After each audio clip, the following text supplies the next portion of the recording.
तिने थरथरत्या हातानं तो खडा बाहेर काढला. हळूच कागद सोडला. घाईघाईने नजर फिरवली. त्यानंच लिहिलेला तो चिटोरा होता.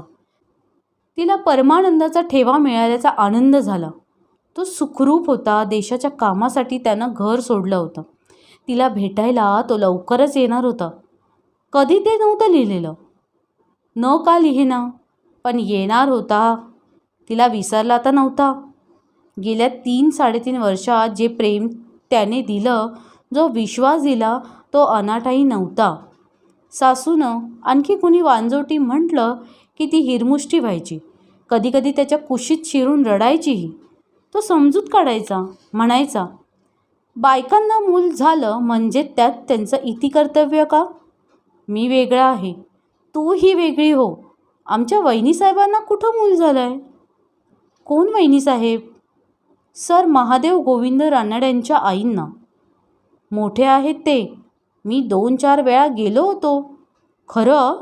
कुणाबरोबर? माझ्या मित्राबरोबर. विनायक सावरकर त्यांचं नाव. मग तो काय काय सांगायचा. देशाला स्वातंत्र्य मिळायलाच हवं असं मोठ्या आवेशाने सांगायचा. त्याच्याकडे पाहताना तिला मग तो वेगळाच वाटायचा.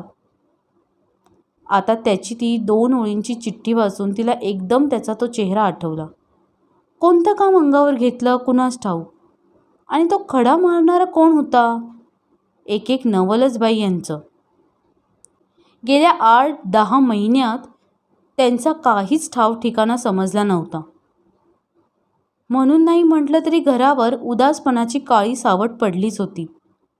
जावेला मुलगा झाला म्हणून सध्या घरात आनंदाचं वारं वाहत होतं. तिलाही वाटलं, खरंच आपला पुतण्या पायगुणाचाच. 2 महिन्यात ते सुखरूप येणार आहेत हे ते कळलं. ही गोष्ट घरात सांगितली तर किती बरं वाटेल सर्वांना.